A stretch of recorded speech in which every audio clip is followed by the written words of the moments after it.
Leslie Ravenscroft, and I'm lucky enough to be Senko at William Brookes School. This video is all about how we help students with difficulties in the area of cognition and learning. So we try and help students who have difficulties in the 4 areas of need identified in the new Code of Practice, but this video is specifically about cognition and learning difficulties. It's really important that teachers know about the children before they even sit in front of them.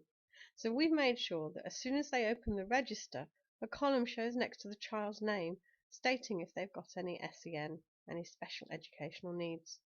It shows T for teacher support, which is TLC, making sure that any barriers to learning are removed, K for SEN support, and S or ECHP for the highest levels of support, those given by a statement. Individual teachers are expected to cross-reference this with the SEN list and the one-page profile. These have more detailed descriptions of a student's needs. Let's have a look at a fictional SEN list. You can see at the top there's a support tutor. This person remains constant for the whole 12 months that they're in Year 7. The 3 students who don't exist, by the way, on this list.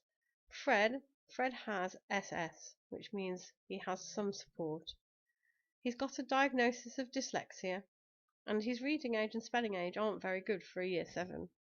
So therefore he needs to use his iPad for recording. Teachers need to give time and place, a quiet place, to print out and to dictate into his iPad. They also need to give sensitive questioning and pre-teaching of texts. Frida has a disability. She has cerebral palsy.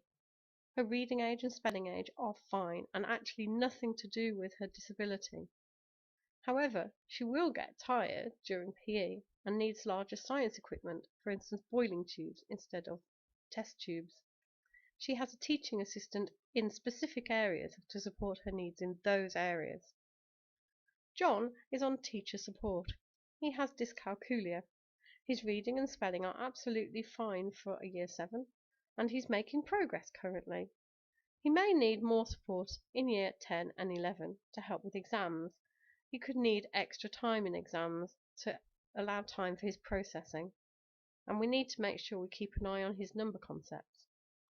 In addition, when they look at the SEN list, staff will be able to see exactly what provision is in place for each child.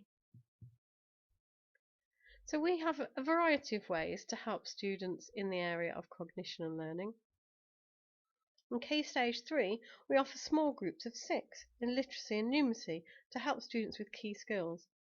These are for students who are level 2 or less on entry.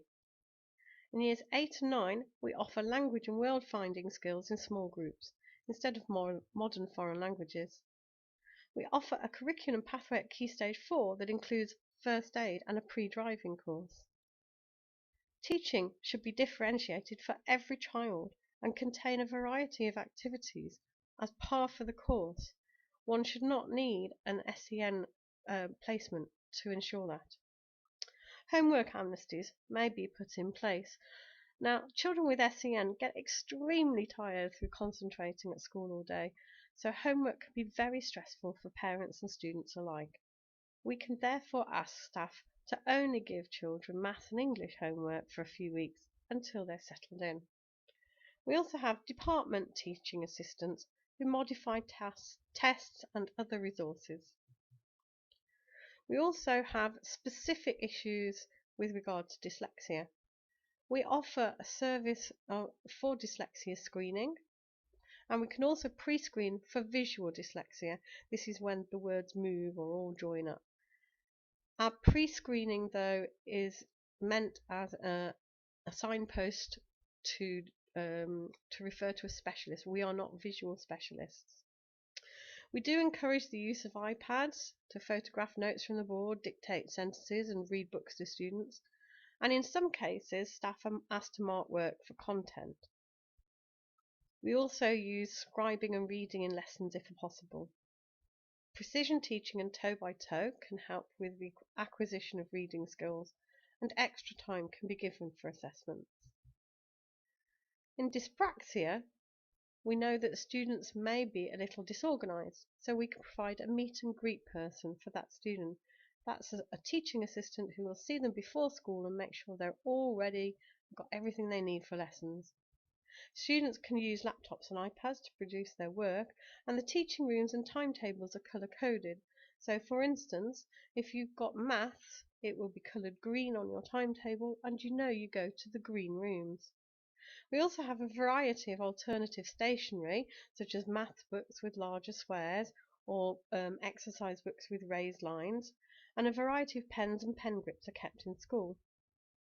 As mentioned previously, Year 8 and 9 have small groups for word finding skills, and we try and use teaching assistants to provide alternative ways of recording work if students are not independent enough to use their laptops or iPads. It's very important that we identify and assess support needs. In the new Code of Practice that came in on September the 1st, it says schools should assess each pupil's current skills and levels of attainment on entry, building on the information from previous settings and key stages where appropriate. We make sure that we go out to all the primary schools, we attend annual reviews, we meet the child's class teacher and the child, and sometimes the parents too. Obviously, things can be quite different at secondary school, and so we keep in mind that we need to be flexible until well past Christmas. We also ask staff and parents to contact us if they feel that something is preventing a student from reaching their potential. Older students can also self-refer.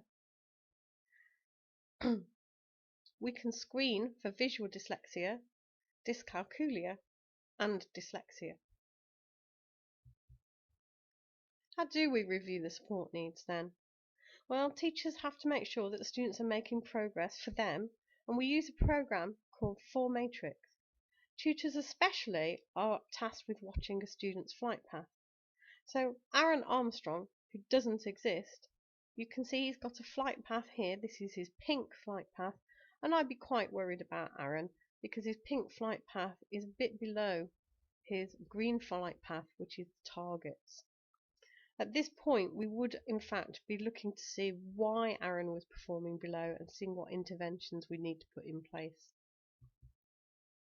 Students have specific interventions, have to meet targets over a clear time span. For example, a student who's got a spelling age of 8 could be taught the spelling rules to help him or her move forward once a week. Magic E. After 10 weeks, the student is retested and the spelling age is now 9. A decision made to give the student further spelling intervention once a week to move the spelling age further. But another student might have made no progress and will be moved into a vocabulary group for 2 hours a week. Another example, a student is testing a 9 and they qualify for a reader and scribe in the exams. However, in their mock exams in year 10, the student says they hate using their scribe, it stops their flow. Therefore, they move to only using a reader and typing their responses using a word processor. We've provided several courses for our staff in this area, in areas such as dyslexia, dyspraxia, and dyscalculia.